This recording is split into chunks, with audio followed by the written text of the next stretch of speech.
Okay, cable out, baby.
All right, we're live. So welcome everyone to our weekly stream on talking about all things game design. I'm Chris, and we're here joined today. We've got a full house, everyone here. So we've got Fraser on my left there. Hello. We've got Sam, bottom left. Howdy. And then we've got Charlie below me. Hello. So how's everyone going today? What's been happening? Who wants to start? Fraser, you go first. You go first. Just staying cool, staying indoors. How's your game development going? I haven't asked you that. How's Christmas has kind of overwhelmed a lot of game development.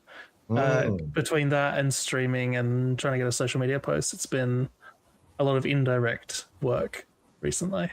How's the social media posts go?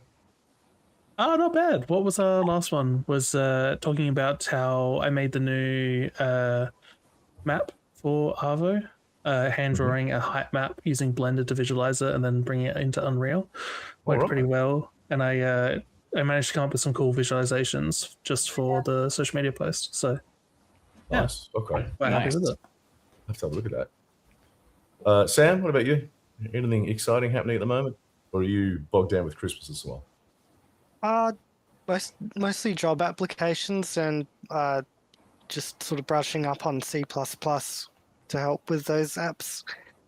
And yeah, I started playing Expedition 33 yesterday, which has been pretty fun.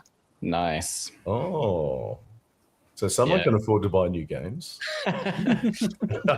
Well, I set aside a few dollars each sort of each week, and there we go. No, sorry, I'm just digging at you. Cool. You'll have to tell us about it from a design point of view at some stage, because I can't afford to buy new games over summer. Yeah, same. I'm playing old emulated ones on my phone right now because. Emulated ones on your phone, Charlie. That sounds a bit dire. Yeah, it is. But it's old Game Boy Advance games, so it's a good place to do it. In your pocket, have a quick little play and throw it back in the pocket. Right. And you're the one who's actually employed getting money for developing games. I am, currently. As the freelancer goes, but I've been bogged down today being messed up in my XYZ coordinates system of hitboxes and hurtboxes in a 2.5D setting, which I thought I had a really good handle on until I was trying to get my projectiles to hit each other in the field. So just a lot of things have come to light today. So I've been running in circles a bit. Okay. So it sounds like maybe things are on the wrong axis, or... Well, it's to do with the height. So X and Z is the field, is the depth, right? But depth is visualized up and down on a 2D plane. And then Y is the height, which goes a lot higher. But my problem lies in the different projectiles will spawn and move at different Y heights, which then make their hitboxes, even though they're visually passing over each other in the scene, not touch one another. So I'm just trying to find a good way to sort of standardize the height at which they all travel, whilst always respecting how they're spawned in as well, and keep the visual element of them. So one tweak has just been throwing something else out, and then I'll go, I'll fix that, and then that throws something else out, and the typical game development experience. Yes, I have to admit, I have experienced that before myself, where where things have been on different planes, and you're like, hang on, why is that not actually? And it looks like it's hitting. It's 2D, and it's like, what's going on? And then you realize they're just on different Z, depending on where you are. If you're in Unreal, it's what is it? It's not Z, because Z's up, it's Y. They're flipped for Unreal. Yeah. Cool. Okay. Well, I'm glad you know why. So. Fixing it up, that sounds like lots of fun. Yeah, halfway there, I'd say. Yeah. Oh, well, that's good. So first thing up today, Fraser has some exciting news. I mean, he's very excited. Yeah. And I'm pretty excited as well. On the back of the Game Awards, a lot of Expedition 33 awards given out. Some big announcements. specifically Remedy Entertainment announcements, which have been a bit of a cornerstone for the streams this past year, talking about Alan Wake and Control. We now have a new Control trailer that I thought we could live react to. Yeah, so let's go. Now I have to turn on the desktop audio, I think, to hear. So I'll turn that on. Sorry if there's any reverb. I'll turn it off again. So let's hang on. Let's first of all. Oh, there we go. There we go. I'm in control. I know what I'm doing. Let's go. Let's just check it out. And I'm not sharing that with you guys either, am I?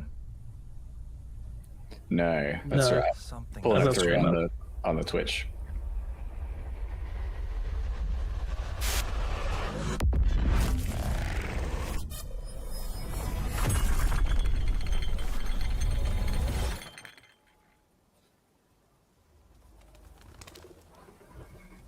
an intrusive pattern.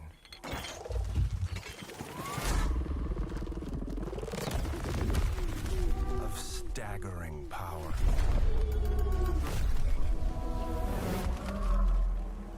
Reshaping reality as we know it. Everything we tried to keep inside eventually worms its way out.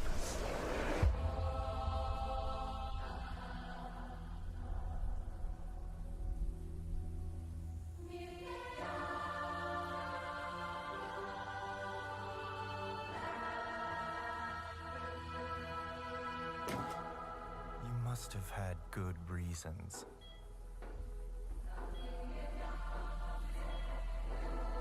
But we were not prepared.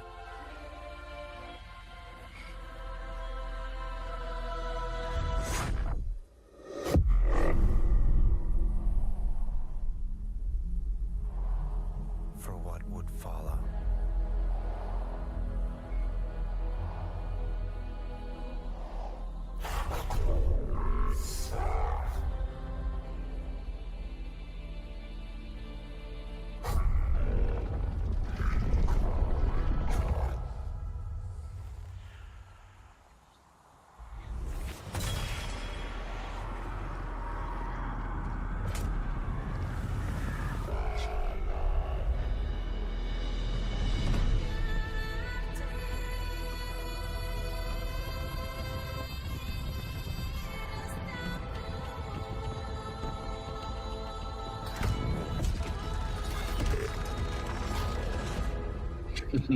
Nice.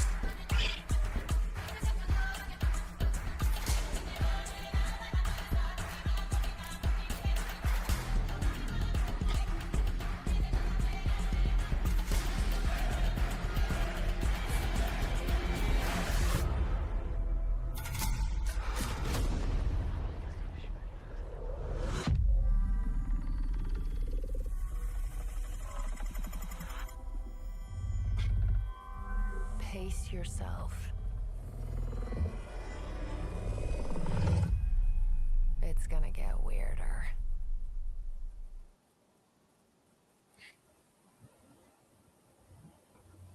Cool. Awesome. That is That's very it. cool. It's funny as someone, because I've only played the Alan Wake games and I've been meaning to, and I think now is the time to start playing the Control games. Oh, playing Alan Wake Control 1. is so much better. Oh, so much better, you reckon? Absolutely. Anyway, I can't pass make a judgment there, but doing 1 and then 2, and then especially getting the DLCs of Alan Wake 2, like this just seems so far-fetched in the world, but I love how it's all connecting together, and I'm like so psyched to even go back and try Quantum Break that was on like 360 or something. Mm-hmm. Yeah, Yeah. big time. Did you make it all the way through Alan Wake 2? Yeah, Really? twice. Twice. Wow. Yeah, Goodness. jumped through the loop twice. I would love to be able to go and do New Game Plus, but the gameplay is just not my cup of tea. So without all the narrative pulling me through, it's just, not something I want to dive back into, especially not maybe for a little while. Yeah. There's a lot of jump scares in Alan Wake 2 as well. Yeah. Yes. Yeah. But yeah, no, I mean, it's interesting hearing you say, like it feels like, quite different. I think even compared to Control, it's quite different. Seb and I were talking on Monday about we've never really seen Remedy push their stories to the broader world. So we're seeing like all of New York sort of taken over by aspects that were present in the first game. I mean, again, that is discounting Quantum Break because that does sort of become a citywide, worldwide sort of scale of story. But yeah, I don't know. I mean, without spoiling it, there's plenty of ways they could go around having all this damage happen to New York. Yeah. But I'm just really excited. I do have a theory running though, where I think a lot of people are expecting Control 2 to be announced, and this is technically Control Resonant, which feels more reminiscent of Alan Wake American Nightmare, the sort of game in between Alan Wake 1 and Alan Wake 2. Yeah, okay.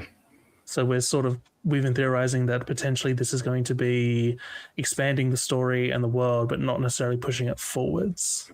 And maybe we'll see a Control 2 in the future back to Jesse.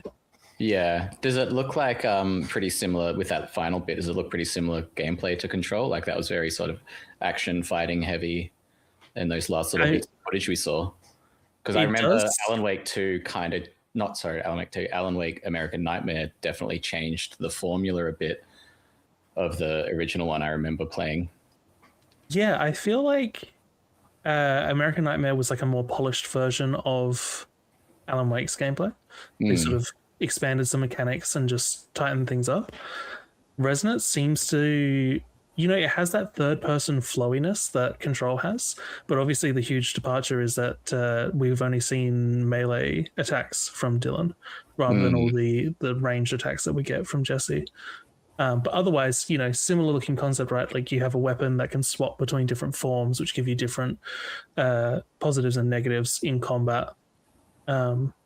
But yeah, I mean, otherwise the enemies all seem to be, we're seeing Hiss, we're seeing Mold, but that black hole and the pattern is, if not new, then definitely grown from something that was in there. So yeah. I'm very keen. And does Control lean heavily into this sort of like alternate world stuff, or is it just lightly touched on like Alan Wake does? Because this seems like they're really getting into the meat and bones of the weird. They even said it. Yeah. The central plot revolves around, and this is keeping it pretty spoiler-free, around the slide projector, which can open up alternate worlds, alternate universes. Yeah. If you've played Alan Wake 2, and if you have played Quantum Break especially, you'll also know there's some alternate world stuff on there. But it seems, from what I remember from Control, the slide projector was kind of different to what that is. So, yeah, the core story definitely does, but moment-to-moment gameplay, it's quite good. Yeah. In the one. Yeah, but yeah, seeing it spread out from the oldest house is definitely a shock. Definitely worthy of this announcement trailer. Totally. But you see the oldest house being sort of blown apart, don't you? Yeah, with all the bodies out the front. Yeah. And, I'm sure you remember, Chris, playing through Control. It's like a big part of the start of the game is how did you even get in here? It was meant to be on lockdown. Yeah. And then the second half of the game is how do we keep things in place? And then with Alan Wake 2 and especially the DLC, a lot of the question is what has been going on over there for the past 5-6 years? So it's really interesting to see New York has been messed up. And it makes me wonder how it could be messed up without other people, regular people in this universe knowing. So yeah, I wonder if they're going to dip into that. I know you're on a bit of a delay there. You're not. I'm not sharing this real time, but if you have a look at the screen now, I'm just wondering, Fraser, being a fan of Souls type games, and and Control. What do you think of them bringing in, the sort of Elden Ring hammer type thing? A giant hammer. Obviously Huge taken hammer. straight. Taken straight. It's so good. Triples it in size. Yeah. I did notice on Steam it says similar games listed were Cyberpunk 2077 and Dark Souls 3. But Oh, Seb interesting. pointed out a lot of these moves are feeling very like stylish hack and slash, like Bayonetta and Devil May Cry. Yeah. So yeah, I mean, I'm interested to see which way it sort of leans. I personally would prefer closer to that Dark Souls style of combat, but given the flowiness, I wouldn't be surprised if it leans more into the stylish. Do you think but- they had to pay a royalty to FromSoft to use the hammer? The hammer? Oh, I was thinking of the black hole. It's a very classic Dark Souls symbology of eclipsing the sun. So No, I was You know? thinking the hammer. I was thinking, yeah, that looks like something straight out of Dark mm, Souls / Elden Ring. So yeah, and I like the fact here that they decided to go all in on the fractals. So obviously there's someone in Remedy who is a big fan of fractals. So they've gone yeah. also into the fractal art. And I mean, Great to you see. know, not only are we seeing it in what we've seen of like the hiss, or in Alan Wake 2, you have like the the bucket, right? The janitor's bucket to Yeah. get between realms. This is going full on for that, yeah, fractal in there. But then also we're seeing it in the world, not just in the sort of transition. And I think we had a bit of that in Control. One of the sort of side missions or abilities was a fractally pattern, but you know, the main antagonist in Control was the hiss, that red of pressure. So And we've also got obviously influence from what's that Inception. Inception. Yeah. Inception. So have they paying Inception as well for folding the world? Doctor Strange too. Oh, Doctor The, Strange 2 as well. Oh, yeah. wow. yeah. So That sort of- they did it heavily. Yeah, with Wow. that fight with Tilda Swinton. I barely remember. The mold is very fun to see. I don't know if you caught the little rose safety sign there that said resist the urge, do not ingest, or something along those Yeah, lines, I did see flashing that. back and forth. I love it. It's so good. But yeah, I think my biggest concern is it seems like we're not going to see... we've been raided from Golden Character Design with 4 viewers. Thank you so much. Hey, welcome. Yeah, my biggest concern is not seeing Jessie in this game, who is the main protagonist in Control. I'm sort of torn. A part of me is like, I kind of don't want to see much of her if this is going to be a sort of in-between game. But the other part of me is I really like her as a character and want to know more what's going on. So if I don't, I'll be sad too. I'm sure she'll be back as long as it's successful. Yeah. Yes. I feel like if it's successful, there'll be a DLC with a little story of her, surely. Yeah. I was sad to see her stripped of her powers in the Alan Wake 2 DLC, but Yeah. fine. Control still exists. I can go back and play it whenever I want. So, Golden Character Design, welcome. I'm assuming that's a channel that looks at designing characters. We're focused on game design, so welcome to here. We've just been talking about Control, the new Control Resonance. Just discussing that. And, so it's going to be a really good game. I hope. I cannot wait. I hope it's not December 2026. It may well be. It may well be. So cool. Okay, let's maybe leave that developer. there. Oh, game developer. Okay, cool. Well, we're developers as well as designers. So we do all the things. Oh, that's good. Yeah. Uh, But yeah, okay. Control Resonant. I'm very keen. Cannot wait. My stream deck has decided to not work anymore, so I'll just have to. There we go. Cool. So we got next. We're going to talk about. Well, we'll go back to Fraser again. So Fraser, do you want to Running the show. tell everyone what we're doing? Well, we've been on a bit of a run talking about guiding the player. looking at. We started with Mirror's Edge. We looked at Stray. We looked at 7 Days to Die. And that coincides quite nicely with a field I really enjoy, which is wayfinding. What is wayfinding? For those of us who don't, what is a strange thing? Wayfinding. Yeah, so wayfinding as a word sort of came around from the idea of navigation and finding your way. The field of study, I see it as kind of split into two groups. You have wayfinding design and you have wayfinding study. So the study of it is essentially looking at humans and how they navigate an environment. We've been doing that, for as long as we've been Homo sapiens, and before that even. And so we have natural reactions to things in the natural environment. And so you can study to see how we interpret signals and track and navigate and orient ourselves. And then once you get a grasp of that, you can start to use design techniques to assist people in navigating in the built environment. And that's wayfinding design. So understanding the tools, techniques, and choices a user can make, and how changing the built environment can change the way they'll navigate, whether that's helpful or harmful. But that's just sort of like the more traditional design side of it. As game designers, I think the biggest time this sort of rears its head is in level design. So my interest is where those two fields overlap and how we can use sort of established level design techniques from a wayfinding understanding, and how we can use real world wayfinding techniques in a virtual environment. Mm-hmm.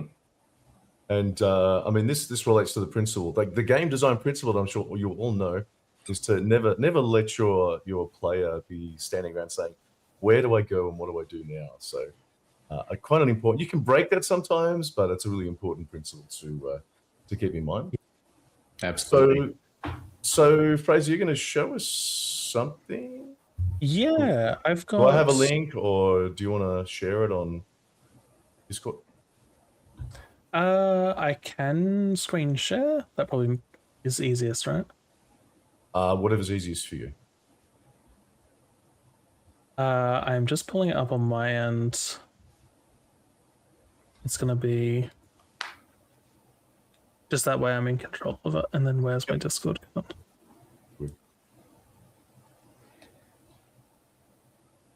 Cool. So you should have access to that. But yeah, the context for this is a couple years ago, while I was still at uni, I did a wayfinding class, and I had a very nice lecturer who let me, instead of doing the assignments based on a real world location, base it on a video game instead. And so, probably unsurprising to any regulars, if I chose to study Mirror's Edge, and specifically the first level. Can I just ask you? Mm-hmm. Oh, yeah, we got double audio. Sorry. Are you sharing audio through Discord, Fraser? I may be. I can mute that. I've muted Discord. Apologies. Cool. We good? Okay. Bending my mind speaking then. So, hang on, I'm not sharing it yet, Fraser. Yep. So maybe let me just change that. There we go. I just got a question. So you did this as part of your course. What? It was as an elective in your game design. Yeah, we had a wayfinding elective. So this was what is this core to? Like, what were the other students doing? Were they more general design? Yeah, I guess it must have been general design. In a real world application, this touches on a lot of things like interior design, architecture. You're also talking about like information design and graphic design. A lot of traditional wayfinding is going to be signage. Right. And in the more sort of experimental stuff is where you get into things like classic examples would be like in a hospital where you have the painted colors, and those colors will lead you to different wards.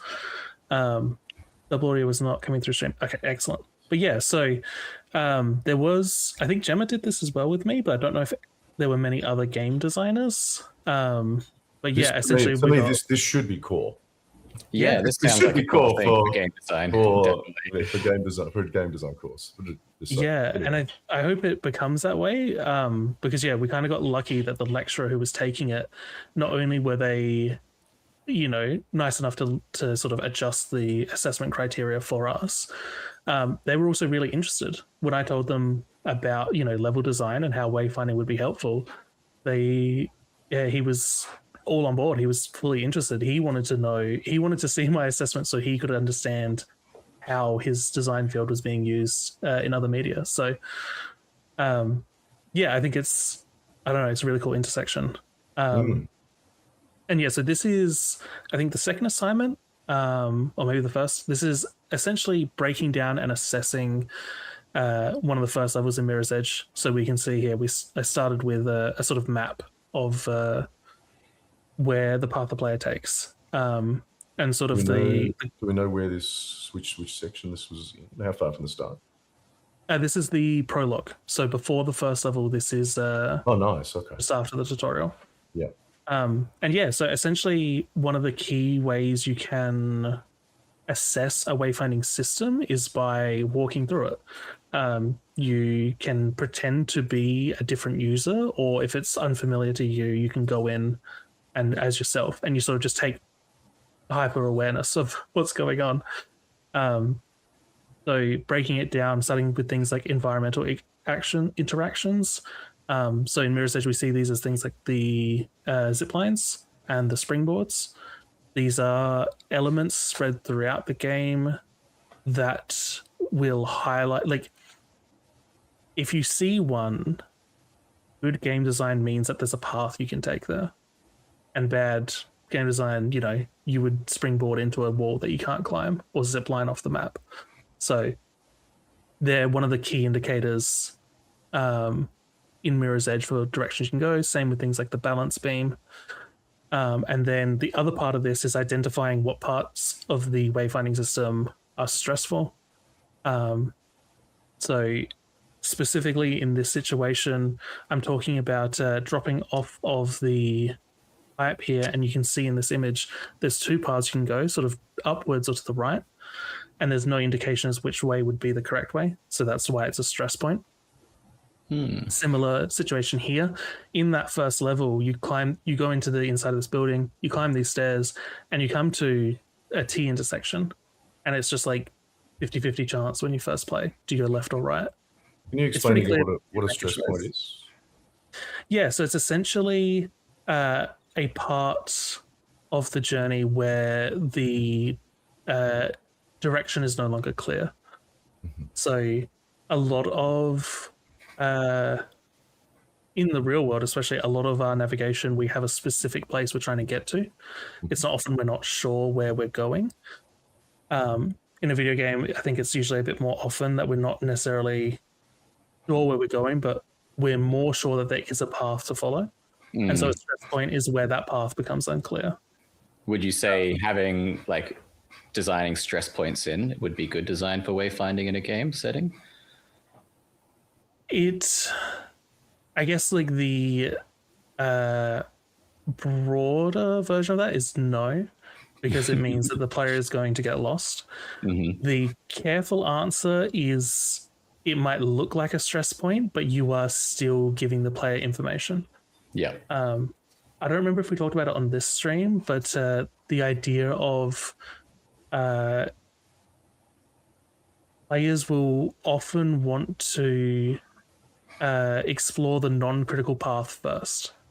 So if you're thinking about a game like Half-Life or Halo or any of those sorts of games, you'll want to duck down the path that doesn't lead you forwards because there might be more ammo or a secret or an ally or something interesting, and then you'll go back to the critical path. So those are situations where you're going to have a stress point, but you want to show the player which way is the critical path so that they can make a choice. So are you supposed to avoid stress points in traditional wayfinding, or do they have the use? Yeah. As far as I've seen, you want to avoid it. entirely, because the your sort of goal in traditional wayfinding would be you show the user all the places they can go. They pick the place they want to go, and then they follow the wayfinding to get there. But obviously, in video games, you don't really want to be like, where do you want to go? Yeah, Presumably, a sandbox environment would not apply to this concept. It shares a lot of elements, actually. I guess it depends the extent, but even if you think about Minecraft, like one of the most open world sandbox environments, there are still wayfinding tools you can use to help navigate, right? If you're looking for a cherry blossom tree and you're not in the cherry blossom biome, you're going to be on the lookout for where those petals fall or where the leaves change.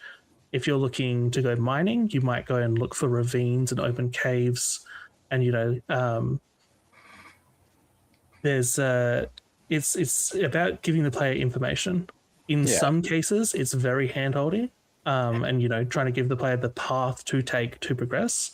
And in other cases, it's just giving them the information so they can make the choice they want, and they don't have to sort of stumble around. Yeah, and it's the layering of sort of real world wayfinding, as you mentioned at the start. Like we wayfind in our day-to-day lives everywhere. Having a sandbox sort of open world experience, you will be applying those things, and they can be painful in the real world. But I guess you want to, like, in the sense of Minecraft, I know that's all generated, right? All the landscapes are, but there's probably things within their algorithms to make, mountains a lot more sort of more interesting to walk towards or something like that, to help guide them around the biomes. Yeah, and there's rules, right? Like you generate a world based on rules, so making those make sense to a player or teaching a player those rules, that's also part of the wayfinding of it, for sure. So can I just ask as well, along that line, I'm not thinking of Minecraft. I'm thinking more of Rust, which is still open world, but you've got to so in a game like Rust, and I imagine Minecraft and others are similar. There is stuff that you have to do to survive. So, for instance, you got to find resources and then build a base so you don't get killed and lose all your stuff. So that I don't think that's wayfinding, but it's kind of like that layer above wayfinding that gives you what you need to do. But then the wayfinding would be indicating to players where they need to go to find the stuff to do what they need to do. Yeah. Like if you're on the top of a mountain and you need water for whatever reason, our natural human wayfinding instinct is, well, we got to head down the mountain because water won't collect on the top. It's a lot of it is, it's a weird sort of there's a bit of a crisis happening where there are these sort of almost built into our DNA the ways we wayfind in the natural environment, but with the modern day technology, we're starting to sort of drown out some of those impulses and instincts. Really? With the use of maps and technology. I mean, even without digital maps, using maps, paper maps changes the way we navigate through a world, and we can start to miss the cues that our sort of ancestors used all the time to navigate. I think a lot about a lot of hunter-gatherer cultures used absolute orientations. So using, for us it'd be north, south, east, and west. And supposedly a more modern invention is the left and right use of navigation. We've always had both because, we've always had a left and a right side of the body. We are symmetrical in that way. But to use it to navigate, over time, we shifted from that cardinals. And an old style of things, just to piggyback on like old style wayfinding, is like humans would find the highest point to have a look around because we didn't have any way to see our surroundings. And then you go from there, go up high, look around, there's see all some sorts water of you techniques. need or whatever. Yeah. I think those simple things, if you can sort of replicate them and teach those back to players, especially in an open world game, that is a real special thing, I think. Yeah, there's a mix of I can show it in, I don't know if it's in this assessment or the other one. So the other assessment I did was my proposal to improve the wayfinding system. And so one of the things I did was I took inspiration from codes like a thieves' cant, construction markings, and like the hobo code. I was going to say the hoboglyphs, yeah. Yeah, and so came up with this idea of markings that could be implemented in the game that fit narratively that would be used as sort of like a language. Yeah. So that's one part of navigation, right? Is using our language to understand things, and you build a context and you are consistent with it, right? Yeah, totally. If you keep using the same symbol over and over, you build that trust, and a user or a player understands what the symbol means and they don't second guess it. But the flip side of it is relying on our senses. So something that I really had to shift my brain on was the idea that we can use human senses in the game to help build that wayfinding system.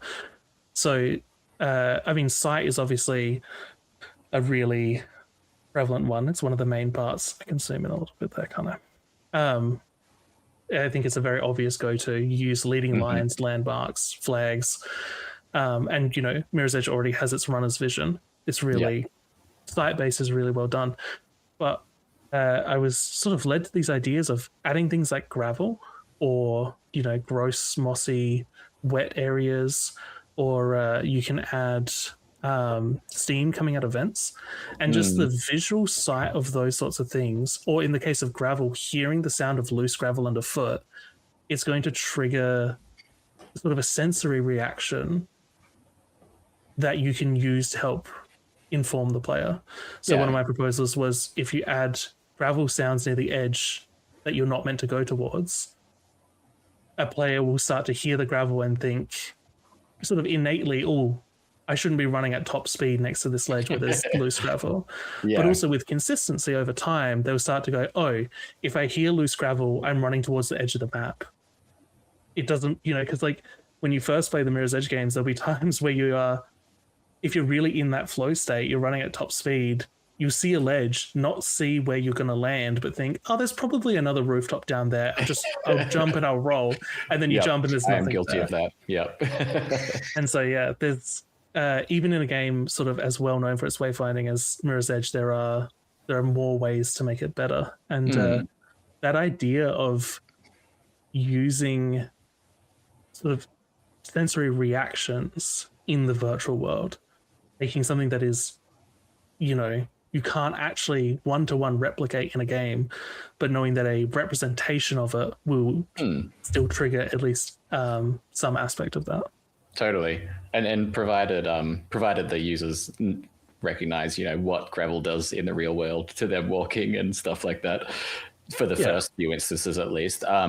But I think things like this, the idea of multi-sensory ways to guide players, is probably almost underused in a way, because we often talk about the heavy-handed guiding, which is very visual-based and often light-based now. But to have more sort of these background cues, I think would really be a nice soft way to help guide players and help them to not get lost. Yeah, I really like this idea.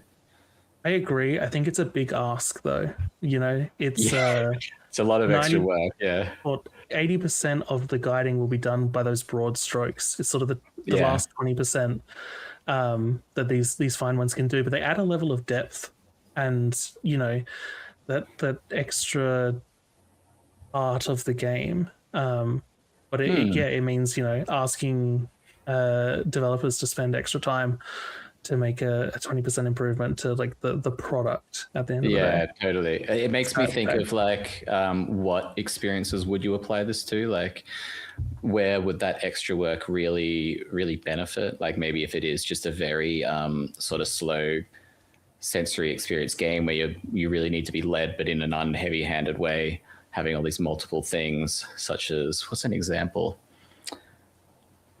Maybe something for like an interactive sort of film media would be really good for stuff like this, in the sense that you can control it. I'm talking not in typical game mechanics senses.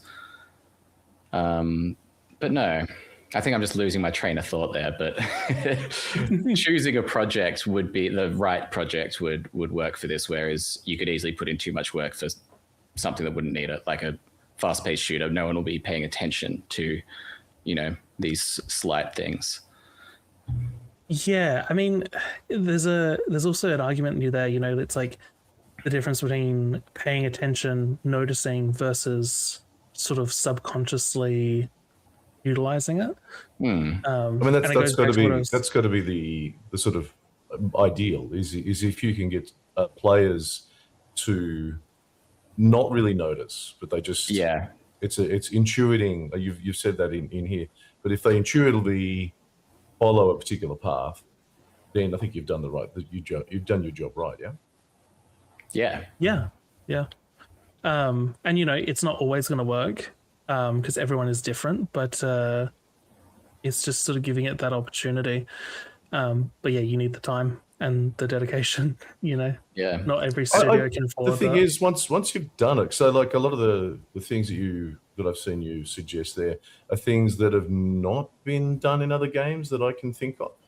I may be wrong. Well, I haven't played every game. What caught me off guard, I played Mirror's Edge Catalyst for the first time in ages the other day, and I was running around and they had a gravel sound.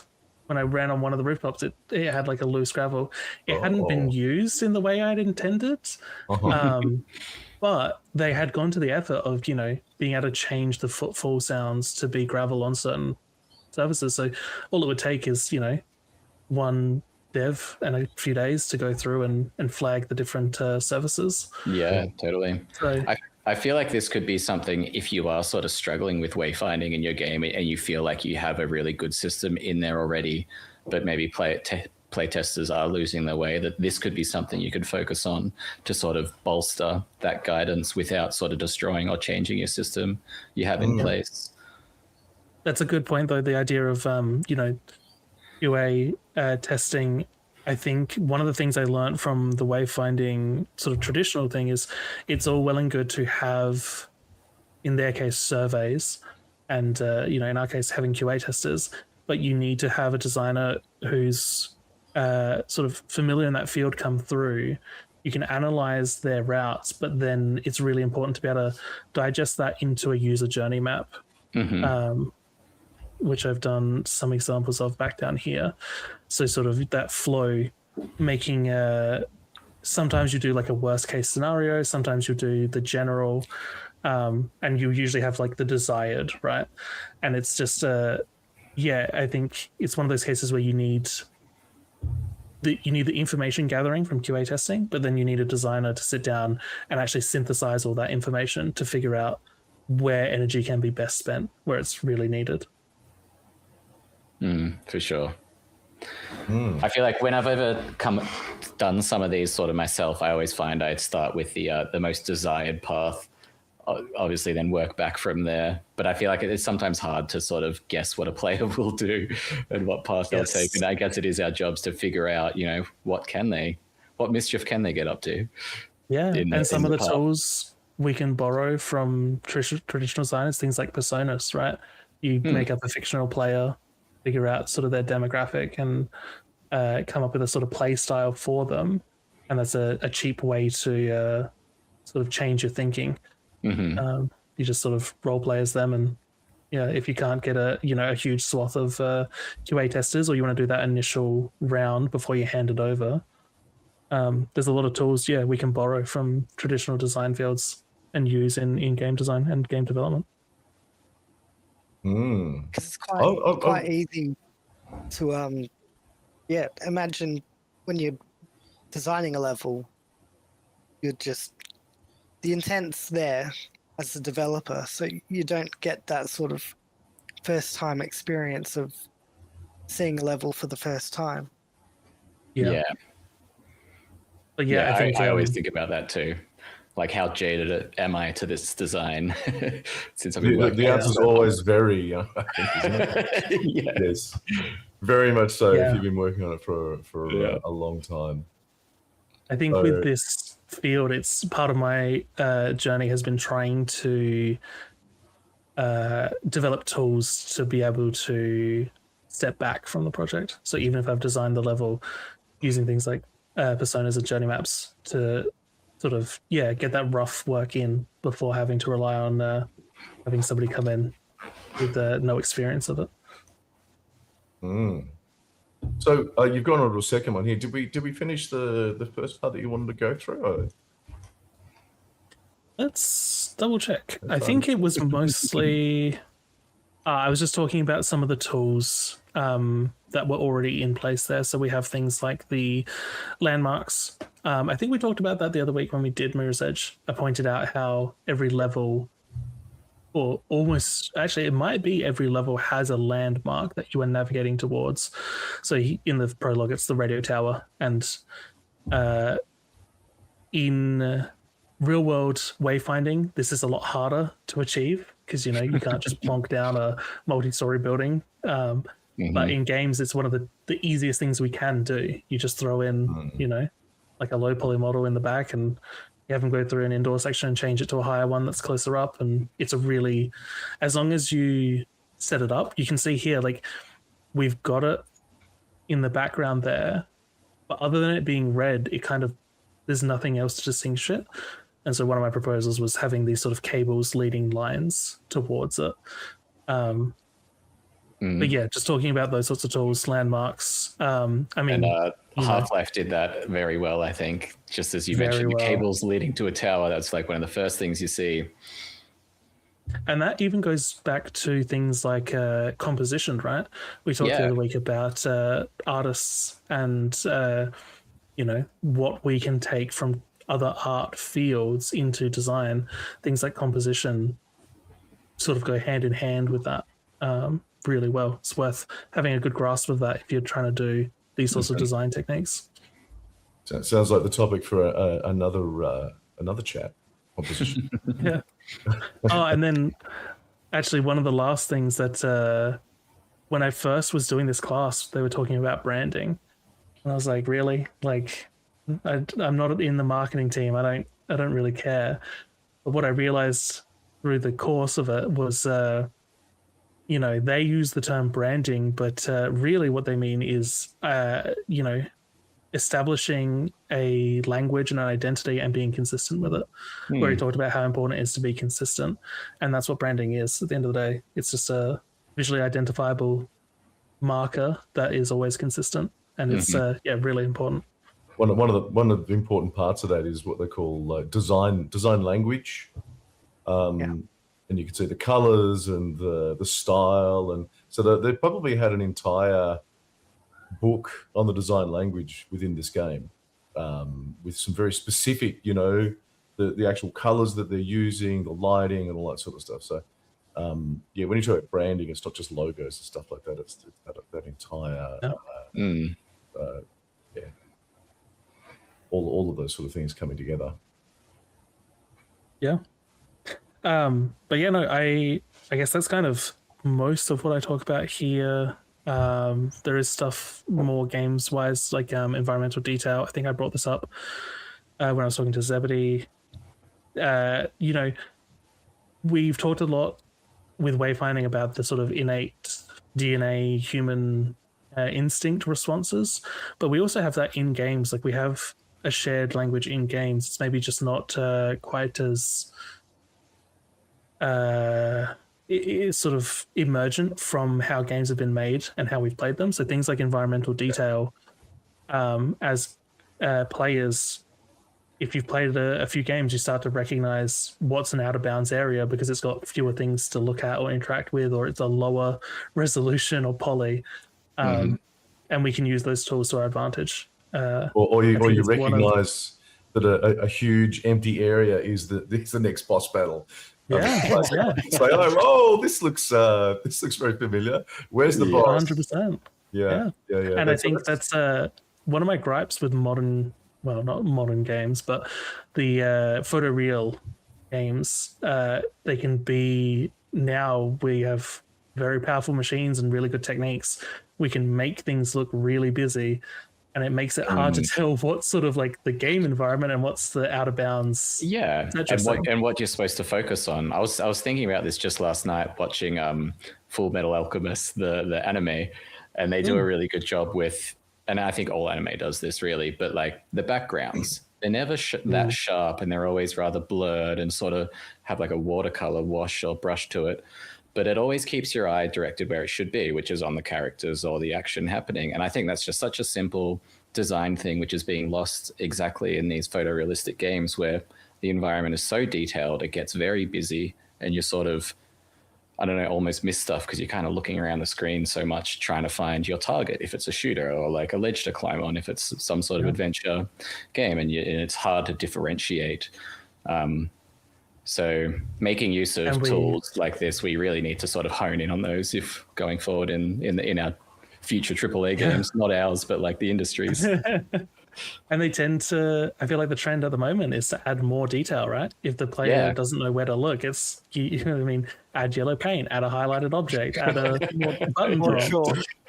And I also love that example because it's, you know, the reason why those backgrounds look different to what's animated on top is for budget reasons, right? You couldn't... you don't want to animate everything in the background there. Like exactly. Yeah. And so you still want it to look good. So you do one slate and you do it in, a slightly different style. And that's what we had in the past with games. When there were technical restraints, we had to put the door was a JPEG instead of being a modeled part of the building because we didn't have enough polys for it. And now, we've got all that freedom, and we've sort of, we now have to be intentional with the simplification. Very much, yeah. Well, it's now more important than ever to have a strong focus on design because we no longer have sort of these big design constraints holding us back, you know, dependent on the target, the system you're targeting. But yeah, a lot more freedom means a lot more choice and a lot more thought. Well, we need to train our developers how to do some optimization as well. Yeah, and let's not forget, how poorly some games run these days. So. Cool. Yeah. Thanks for letting me gamble on about that. No worries. That sounds actually really interesting. I think we'd spend actually quite a bit more time going into that. But we did have something else that we're going to do. Is this what we get now? Is it not working again now? No. Oh, technology. Okay. It's just wonderful. So I just saw a Golden Character Design. I just asked a question a little while ago. About the stream, so I don't sort of really see any info. Sorry, stop watching. As you can tell, we're very professional here. We've been going for a little while, but I think it just sort of started. We were just sort of doing some basic stuff. But I think Fraser and I started out almost 12 months ago, wasn't it? Yeah, getting there. And but what were we doing? We started out just sort of looking at Control and a few games and going through games. Yeah, you guys were doing playthroughs, weren't you? Like sort of something like that. And then talking about the design. Yeah. So we've been growing a bit organically, and Charlie and Sam joined us. When was that? Not that long ago. A couple of months ago. Not too long ago now. Yeah, a couple months now. I think for myself. I think Sam was at the same time. So. Yeah, I don't know. We're kind of new, I guess. How often do we get together? We try to get together each week, although we won't be here next week because some of us have some like family Christmas things to do. So we'll probably get together the week after that. But generally every week, about 3:30 in the afternoon. If we should put more information in there, maybe let us know. I have no idea, what we should be doing. But we're talking about game design. We're sort of focused very much on game design rather than on development because there's a lot of development stuff out there. So we're trying to get into the design part. So let us know if you've got any other questions. And we tend to live in development and programming and game development. Yeah, software and game development. Software and game development. Yeah. So that tends to be where we are. So hopefully that answers your questions. We do have another section coming up as well, don't we? We haven't talked at all how we're going to do this. This kind of puts Fraser on the spot again. Does it? Well, because we're talking about going through some of the games. We didn't talk how we're going to do this at all, but when talking about playing some of the games or looking at some of the games that have received funding from funding bodies here in Australia, and Fraser is probably the one of us here with the most experience applying for grants. Yeah, three, two applications now. So for those of you who are interested in and are interested in looking at, if you need help with a grant, Fraser is happy to give you sort of some assistance. He only charges like $150 an hour. Is that your going rate? Look, I'll start charging once I get a successful application in, I suppose. Until then, I'm still figuring it out. But I think that's kind of what we wanted to do with this section, right? We're going to look at some of these links and sort of have a look at what information they've got and try and see what aspects we think were helpful in them being successful applicants. So who's going first, Charlie? Well, let's just go down the list, shall we? Should we start with Bones? Do you want to share your screen? Yes, give me a sec. Oh, okay. I've got windows everywhere. Windows everywhere to handle this. The beauty of streaming. That's that's the norm, isn't it? All right. Yeah, we could be a lot simpler and just play one game. Does anyone have one of the things downloaded? No, we're not that organized. Thanks for stopping by, Golden Character Design. I know Chris, I'm pretty sure Chris uploads these to your YouTube channel, right? To keep the VODs in archive. Yeah, you'll find them on YouTube That's Tiger Games, right? Am I not getting, is the chat not coming through anymore? I'm not, oh, geez, Louise. Oh, God, you Technology. are killing me. Stupid OBS. It just makes me want to cry sometimes. Yes, I do upload them to Tiger Games. Is it YouTube? Tiger Game. So you'll see them there. Head off to bed. What do you take me to bed? It's 4:30 in the afternoon. Obviously not in Australia. Not in Australia. We'll sleep well, Golden Character Design. Yes, have fun, and thanks for the raid, etc. Maybe we should do that ourselves at the end of this stream. Yeah. I've never thought about doing strange Pass things it like on. that before. Okay, here we go. Do you want to hit maybe F11 to maximize your screen there? So, yeah, there we go. Beautiful, beautiful. All right. Alrighty. Let me know when it's up. Is it up? Yep. Cool. So this is the top one of our list is from the Emerging Game Makers Fund, I believe, one of the recent winners. I think what we're really going to do is just sort of have a look at their public-facing side and, try and discern. I guess we're trying to answer the question, like, what do you need? What sort of game if you're looking to apply for funding?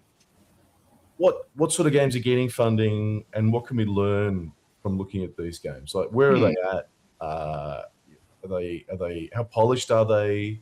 Are they just demos, or are they sort of basically finished games that just need money to finish them off? So we're trying to look at those sort of things, because money's important. I think you want to pay the rent, pay the bills, eat food and stuff like that. Yeah. Yeah. Well, I think, looking at this trailer while we've been speaking, it does say alpha footage on there, but it more or less looks like a near complete product. I mean, there's a few animations missing and stuff with, there was a jump just before where he's just in standing pose, or right here. Okay. Yeah. But it does look more or less down the end. It's got its visual identity and everything here on the side. And I think the reflections in the windows. Oh, we're not so. They weren't. They were missing. They were missing, were they? Yeah. They got some nice water reflections there, so they got plenty of good shader action and light action happening. What are we gathering from this? This looks like a sort of a bit of a puzzler, adventure, platformer, 3D platformer. Yeah, it seems like the core of the game has been translated well through the application, would be my guess. You know, they have a visual style and clear gameplay mechanics. And, you know, yeah, there might be parts missing, like some of the animations and some reflections, but there's enough there to sort of convince someone that it is a game, I suppose. It is a game, yeah. And it looks pretty complete. Let's have a go down and have a read. So it's I'm just wondering what the hook is for this game, because I think it definitely has got one. So Bones, a small skeleton on a journey of self-discovery, finds himself in a strange and curious city. To find his way home, he must unravel secrets, solving puzzles limb by limb to uncover clues and forge new paths. As he evades the living and carries messages from those who can no longer speak, Bones seeks to piece together his lost identity. So we got a nice little narrative hook there, and a fairly charming, I think, in my opinion, little skeletal character. The big head, the classic big eyes for something cute, but like on a an uncute persona. Can I say maybe a little bit not the thing to say, but it's kind of with the big head. It's like it was a baby when it was alive. When it was no longer. That's kind of what that's like. Might have been. There might be some dark things there. Yeah, that's a little dark, isn't it? So these guys are in Melbourne, Victoria, Australia. Oh, Tinker House. Do we have names? No, we got a link to their studio, but maybe I'll quickly just read through this before we jump through those. Yep. So it's a 2.5D narrative-driven adventure puzzle game, which is what I guess from the video. It explores themes of loss, social inclusion, self-discovery, friendship, and family. I do find with these games that have been given the funding, I do find the themes to be quite similar. You know, if it's not just a straight game, but like a lot of these narrative-based games, I do find are about social inclusion or self-discovery or something. Well, have you looked at the criteria in it's not Film Vic anymore, is it? Screen Vic. Screen Vic. Well, that's what I mean. It is part of the criteria. I haven't really looked at it. So. Yeah, it's very heavily focused that you have to have inclusion. It is very much that's why you're seeing it on these games. So there you go. If you want to have a chance at getting funded, a higher chance, focus on inclusion, which is a nice thing to focus on anyway, I think. So we've read that Bones is a haunting, visual, stunning adventure that blends the quirky charm of Harold Halibut. Does anyone know what Harold Halibut is? I've heard of it. Well, with the eerie atmosphere of Little Nightmares. Little Nightmares is a great atmospheric game if anyone's played that. 1, 2, and I just recently played the demo for 3. I'll probably get it at some point. But yeah, so they're very established with the story, and that I assume, does it have like a date coming out? No, they've got a Steam page. They've even got merchandise. Wow, these guys know how to milk the money out. Yeah, that's what you want. You want merch. Look, they got badges. Okay, so they're definitely setting themselves up as a full studio before they're getting any games out.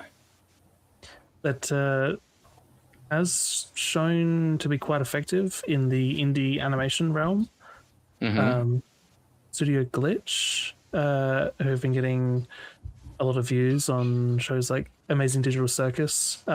They said their main source of revenue has come from merchandise. That's what allows them to stay independent. So that might be another avenue for indie games is getting a good merch going. Yeah, and I noticed like in all the things like PAX and whatnot, everyone loves this sort of stuff at the booths. If you go in and everyone wants to grab a badge and it draws people over to see your game. So it is definitely a good thing to focus on. That was a new page. I think it also makes sense if you're in development, right, and you don't have a game to sell. You can sell. You can still potentially make money. To the people who would buy it from you on the spot, you can, still sell them something. I think it is a bit you know, in a broader sense, it's like it's sad that that's what it's come to. Is you have to the first step in your game development journey is make a interesting, marketable character, and then Make a make merch product, for it, yeah. and then figure out the game around it. Yeah, which is kind of like the opposite of what you want to do, but it is you've got to play the game of the industry, Yeah. I guess. And I imagine for Screen Australia, they're probably excited to see that they can give this grant to a group who have a other source of income ready to go. It's not going to be the sole source. Yeah, that probably would definitely highlight them as a bit more of a winning selection. So I've just clicked on latest news. So it looks like they are trying to keep up with development and what they're doing as well. They seem to do a lot of stuff actually. So they've got so it's Bones on a little arcade machine. So they're getting out there. They're doing lots of media stuff. The Pixel Expo, PAX, big games night out. Yeah, as far as entries go, this one seems very put together comparatively to ones I've seen. So if you are starting out new and looking for somewhere to start, maybe this is not what to model after just for now. We don't have a release Which date. is quite intense considering this is a Emerging Game Makers Fund recipient, which is designed to be sort of the smaller. The smaller ones, yeah. Do we know Yeah, when it got it though? Like, is it get it 12 months ago, 18 months ago, or 2 years ago? It would be, I think, probably closer to at least a year ago at the earliest. Yeah. Axiom Games, financially safe, predictable, designed for consumerism, aka cute plushy skeleton. Art style design choice. Yeah. I mean, I guess they kind of go hand in hand, right? If you're making a interesting looking game, kind of by definition, making it marketable, mostly like they don't fully overlap. But yeah, if you can make it marketable as fuck, then it's more investor friendly. Yeah. The Screen Australia grants do try, or at least they claim to be not necessarily interested in like financially viable, but more so culturally impactful. Like they don't necessarily expect the game to make money and make a return because it's not an investment, it's a grant, but they do expect the game to be published. So I guess there's a weird bit there where it's like, if you have money coming in, you're more likely to be able to keep making it and eventually get it released. Yeah. So actually, there's a core team there of 3, and 4 auxiliary teams. So that's kind of interesting. Yeah. I wonder how they're surviving. Like how are they paying? How are these people paying the rent? I guess they've got their plushies and stuff like selling that. enough plushies and pins. Yeah. From a gameplay perspective, I did find it interesting that it seems like a relatively safe concept, but then they have the twist, which I think is being able to detach your limbs and use those. That's sort of the twist on the puzzle format. And then, you know, similarly with the narrative, it seems to be, you know, a relatively safe narrative. The idea of, you know, uncovering those secrets and staying hidden, but then, you know, making sure to hit sort of the assessment criteria and making sure it's something that is inclusive and, you know, has a cultural impact with the narrative as well. So it seems, you know, we by all the have a numbers, skeleton, really, don't we? there's a skeleton inside every one of us.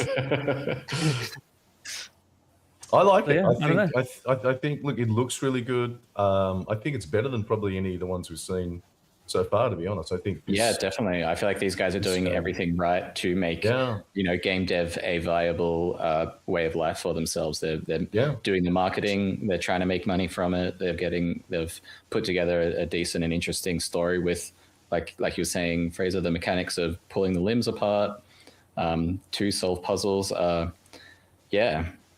Ticking all the boxes. Yeah. Which is. I mean, look, if you want to survive, you want to pay the rent. The question is, how do you survive and pay the rent until you've got something to this point? And you can then go and apply for funding. Because, like, Fraser, I mean, you can tell us how much work it was applying for funding. Certainly not nothing. No, it is quite significant, and especially if you're not successful, it's sort of, that work feels like it went to waste. Like you can reuse some of it, but yeah, at the end of the day, it's not like a lot of the work isn't directly developing the game, so it's hard to make progress on the game and make a compelling application.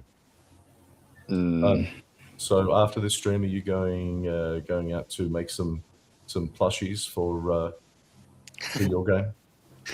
Look, it's not a bad idea. Yeah, having something there to sell for sure. Yeah. Cool. Yeah, All right. I mean, it's. I'm thinking about it. I'm like, what enamel pin would I make? We got some compelling concept art. So yeah, we don't have our NFTs, and you could have done NFTs a few years ago. I would rather throw my computer into the river. But then you wouldn't get any work done. So be it. If my brain went to let's make an NFT, then I shouldn't have a computer. All right, I think we've got time for one more. Yeah, is there another one that we can jump into? Look, while you're changing things, we'll go back to our lovely large 4x4 bases. I got to bring the picture up so I can see. Yeah, you've done it. Cool. So what else is on our list? We've got Roots, Finch and Archie. Just take a punt. Let's have a look at just. Should we change funds? So let's move out of emerging game and maybe try game production fund. Yeah, that'll be your bigger. What about Katamon Hyper Auto Battlers Prologue? Let's go. That sounds great. Okay, so this one is just the Steam page. Okay, they don't seem to have a website. Okay, there we go. We can see it all now.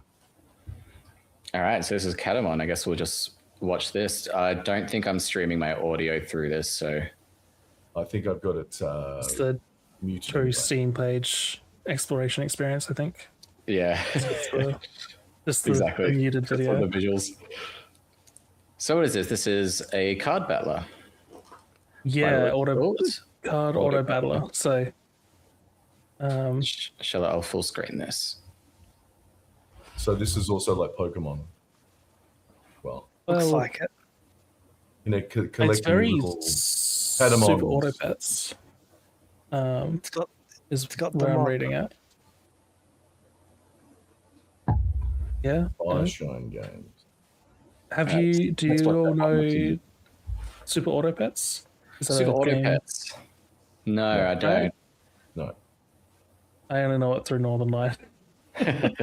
But it seems very similar to that. And we got the roguelike progression map.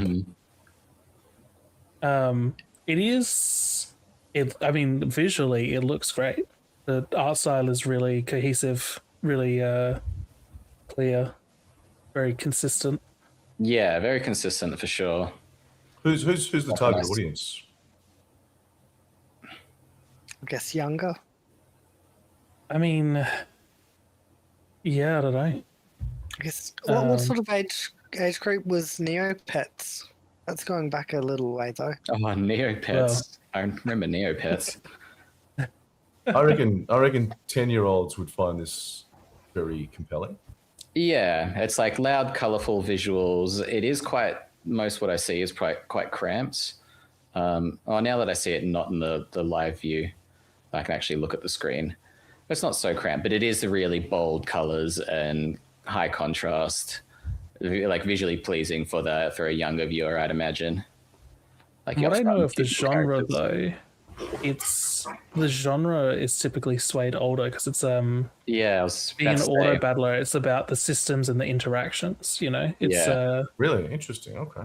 Yeah, so I mean, again, it feels very reminiscent of Super Auto Pets, just in the way that it's the art style and being an auto battler. So I guess my biggest sort of the biggest thing that comes to mind when I look at this is it maybe a bit too late? I feel like auto battlers had their time in the sun a few years ago. And, you know, yeah, there's definitely a market for it. I still know a few people who are very much into auto battlers, and they are on the, you know, they're not young kids, that's for sure. Well, actually, I'm just noticing it's released. Release date, I believe 2nd of February, that's the and it's prologue. The that's prologue, announced. yeah. oh, okay. What's And so that's what's already got prologue? very positive reviews. So I just assume it's the 481. welcome to the world of Katamon, mysterious land where cute and quirky monsters roam freely, journey through randomly generated regions, battling and collecting Katamon on your quest to be the best. That's Maybe it is that's a ketamine. You have the auto battler, but with that Pokemon aspect of like collecting and Mm. retaining a team rather than full roguelike. Yeah, and this is very Pokemon-esque, like Pokedex here, sliding down the 180 Katamon. I think that's it feels similar to Bones, right? Where it's like a well-established genre, but with an interesting twist. So this would be, you know, the auto battler, but with the Pokemon collect 'em all Pokedex.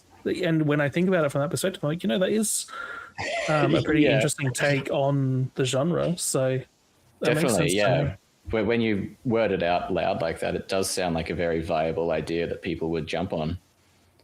Yeah. So I guess, Paxian's you know- asking about this 100% AI generated game, Codex Mortis. I have to admit, I haven't heard about it. Have you guys heard of that? No, Yeah. but I, 100% AI generated? Like, is someone putting it together, or? I just feel like it can't be done. I just feel like AI can't put together that many systems correctly. So We'll have to Fullgame's been out for a look it up. year. The mentions 100% AI driven development, Mm. but I mean, does that cover the assets or just code? I'd assume so if they're going to say 100% generated. Look, I think my view with AI generated stuff is always the same. It's like, yeah, it's going to be there and it can make some pretty good stuff, but nothing will beat a human design and created thing. Like, we are the audience. The machines are not the audience. They will never really be able to put the finger on what we want or like the nuances that we can sort of think of. Like, they're there to help us, not to take over us, is my opinion on these kinds of games. And I don't think 100% AI generated game will be too good, but you know, And Charlie, I'll you're, stand corrected in like 5 years, so who knows? just Charlie, I just want to emphasize. I mean, you are actually using AI in your workflow as well, aren't you? Yeah, absolutely. I use it to help me structure my code, you know, run through my code base, create tests, all sorts, but I don't let it make creative decisions or design things or, you know, like that. So you're not talking from just theory. I mean, you've actually used it. You know the limitations. You know the strengths. You know what it can do. So because I agree, Yeah. I think you're correct. Like I've used AI in various areas, and it has limitations. So we've got to separate the hype from the reality. And I think the reality is that, like you were just saying, it's potentially a tool for assisting designers. But it's not creative. AI is not really creative. Yeah. I mean, it can draw on ideas that have already been written, but yeah, I think the true magic lies in us, you know, as corny as that sounds. Yeah, well, it's only as good as its training data. So if you come up with something completely novel, it's just not going to really compare. Yeah. And the other thing with It's- AI as well, when it comes to design, one of the big things in design you'll find in sort of design research and even design education is one of the problems people have is they get fixated on a particular thing. And AI does exactly the same stuff. Like, it just gets fixated. It sort of seems to come across one small thing and it's just fixated on it, and it's really hard to get it off it as well. So when you've got problems like that, I can't really see AI as it is right now today taking over industries and stuff like that. So They start to get that sort of general intelligence, maybe, but at the moment they're really only as good as the data that they're trained on. 100%. Yeah, I think it's like a two-sided thing for me with the whole AI in industry argument. Is like the good thing is it lowers the entry gate for a lot of people to start like getting questions answered immediately, and they can start their journey game developing early on by having like an immediate tutor. But at the same time, that's also a bad thing because it makes, and the bad side of it is there's too many people making games, which makes it harder for everyone to sort of maybe make it or, you know, get in there. But, you know, it's two sides of the same coin, whereas I personally never want to gatekeep anything creative. I think that's what humans should do, is create and explore and whatnot. And, but I don't really know where I'm going with this. I'm just sort of waxing lyrical, but, you know, it does present problems as well as much as it solves them. So who knows what's the right answer here. And AI can be incredibly dumb. I can't believe, like, sometimes it's just done something for you and it knows that this is a problem, and then you say, oh, you know, do this. This is not game stuff that I was doing. This was actually something else, not related to games, but it would go and it completely forgot the previous thing that it had done, and it would just screw everything up. It's like, come on. Yeah. Well, like you were saying before, the hyperfixations are real, especially when I'm trying to like structure something and it'll pick up on something that could potentially be an error. And I'll be like, no, because X, Y, and Z. And then it will just keep bringing that up. And I'll, until eventually I'll just go, no, okay. I've got to think through this particular problem myself. It's really weird. It's really weird. I find, and another thing I've found as well. I mean, I've been using Claude, and this is a this is a paid thing of Claude, and one thing that it's done, it'll bring up a particular suggestion, and then assume that its suggestion is 100%, and you're going with that suggestion. I've never said, that's a great idea. I'm just like, oh, that's stupid. Like, I'm just, because you've decided to go down this route, blah blah blah blah. And I'm like, I'm not doing that, and you can't leave it. You can't let it kind of get away with shit like that, because it'll just keep going, and it'll just assume that you're doing what it's suggested you're going to do, even though it was a bad idea. Yeah. And as Paxion Games is saying, it's a tool for him or them, and not a magic wand, which I think is a good way to look at it. Yeah, it's not going to solve all your problems, but it'll help you get some answers. Yeah. I completely agree. So sycophantic stuff reminds me of the a meme I came across. At the top panel is someone asking, "Is this mushroom edible?" And the AI says yes. The second panel is the same guy in hospital, and the AI is going, "You're right. It's a poisonous mushroom. Would you like to learn more about poisonous mushrooms?" That sounds about right. Yeah, that's a pretty accurate representation there, I think. Yeah, that sounds pretty much like it just wants to agree. It's too eager to please quite often, which is kind of annoying. So but we have gone off on quite a tangent. We were assessing Catamon and its viable, how it got its funding. Yeah, well, that's okay. We're tangents. Tangents are what we do. Yeah, we love tangents. So we've sort of come to about time. Yeah. We have. Just you're having too much fun, Charlie. Too much fun. Do you want to bring it up? Because Jeffrey, I can really quickly summarize. Jeffrey pointed out that Catamon actually released in April this year. Apparently it had a strong start in the streaming community, but lost steam pretty quickly. And so, in terms of reviews, it's got mostly positive recent reviews, but mixed overall with 500.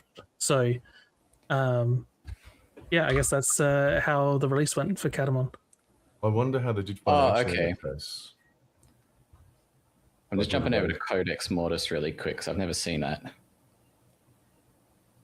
we check that out next week? That might be, or next time. We're not going to be. Yeah. Just for everyone to know, we're not going to be streaming next week.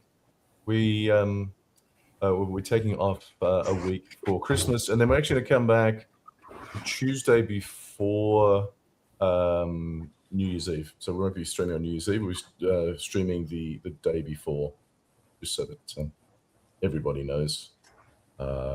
Because Christmas, I guess. Because Christmas and New Year's. Yeah. So this rating thing that happened, is this something we should try, or do you want to pass on? How does this work? I've got no idea. Excellent. Did anyone know how to raid? Anyone in the chat know how raids work? We're so clever. We know what we're doing. Is this a non-free version of Twitch feature? No, I think anyone can do it. Anyone can do it? Yeah. So if people want, because I think you've got the idea is you sort of swap over to. Yeah, you send your viewers to another channel. But I have no idea how to do it. No one in Waiting the for the Twitch help page to load. Should be a raid button while you're streaming. Raid channel. Yeah, this raid channel. What happens if I click on that? No, you select the channel, I guess, and get rating. Well, hang on. So who should we raid? We'll make an agreement to stay around at least sort of 5 or 10 minutes if we do that, if you can. We'll sort of hang around there for 5 or 10 minutes. Hey, look, we're even coming up. We're not last. Let's maybe find someone who's fairly small. What about this bright side movement? I don't have no idea what that is. Or there's no mic, not no mic.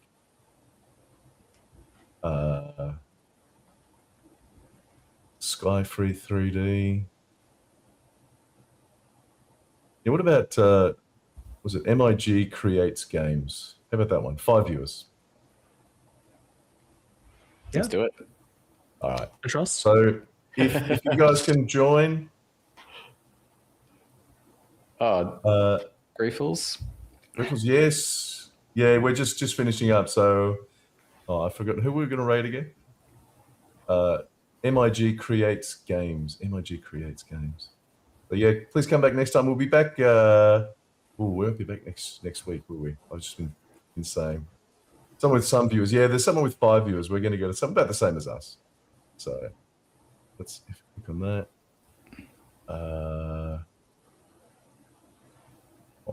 Where are we?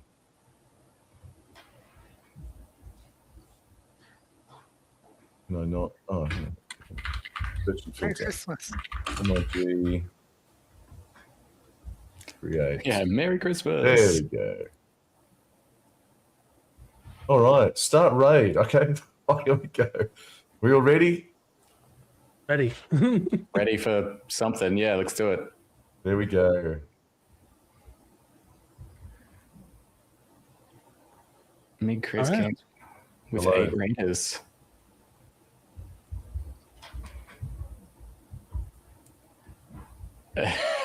Are we in? Am I supposed to be seeing something different here? Or? No, it's still pending.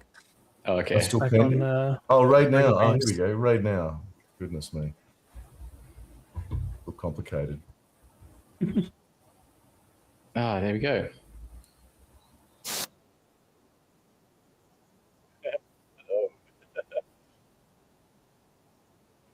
Good, man. How are you?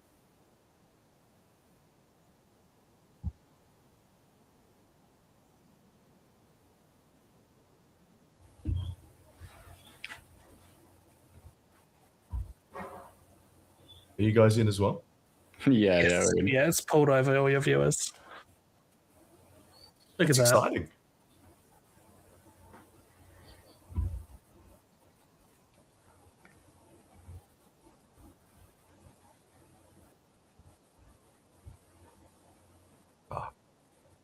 Gives me warm feelings inside to help someone else.